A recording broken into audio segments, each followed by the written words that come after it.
Vitamins. Have you stored vitamins in your preps? Welcome back to Survival Existence.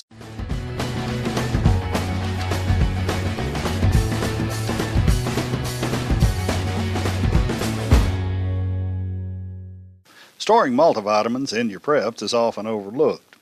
In today's eat out, heat in the microwave, pre-cooked processed food world, most of us could benefit from the addition of a multivitamin to our diet. While not necessary if you grow and eat only foods grown in your own garden, for most people this is simply not an option.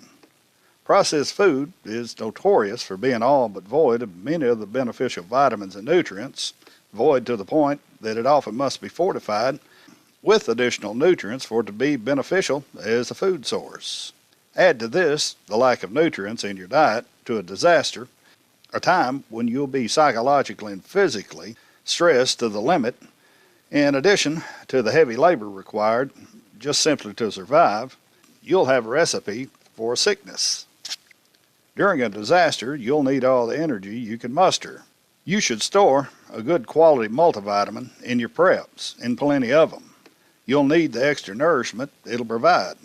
Also, you should store large dosages of vitamin C to help with your immune system and to prevent scurvy, especially when there aren't any tomatoes or other citrus fruits available. And it never hurts to take vitamin C during the cold and flu season. There is a great deal of empirical evidence on the consumption of vitamin C and your ability to ward off colds and flu during the cold and flu season. In addition, vitamin C is also important to prevent scurvy from occurring if there is a shortage of vitamin C in your diet. The long-term inadequate intake of vitamin C will, of course, result in scurvy, subcutaneous bleeding or bleeding under the skin, and difficulty with wound healing. General weakness, gum disease, and anemia will all occur. Vitamin C does not store well to start with, and it stores even worse when exposed to oxygen or heat. Pine needle tea is a good source of vitamin C, but some pine trees are poisonous, and the best provider of vitamin C with a pine tree is the white pine. Not every area has access to white pine. It's generally an eastern part of the United States tree, and as a consequence isn't always easily to come by, but the white pine is a good source of vitamin C in more austere circumstances. In today's world of processed foods, it's always a good idea to take a good multivitamin. Some people tell you it's not necessary, but it more than likely is. In most industrial farms, the soil has been depleted to the extent that it is not very useful for the take-up of various minerals and some vitamins in vegetables and root crops. So it's a very good idea to supplement your diet with a good multivitamin.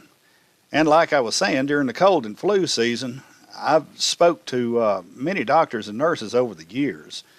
And although there is not hard evidence to support that larger doses of vitamin C wards off colds, flus, and other sicknesses, there is certainly a great deal of empirical evidence, and there's enough empirical evidence that many medical professionals do go ahead and take 1,000 to 1,500 milligrams of vitamin C daily during these seasons whenever you're more likely to come in contact with someone that has a cold or the flu.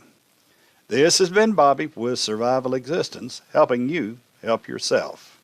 Subscribe to us on YouTube. Come visit us on our website at survivalexistence.com, and come visit us on Facebook at Survival Existence. Have a good day.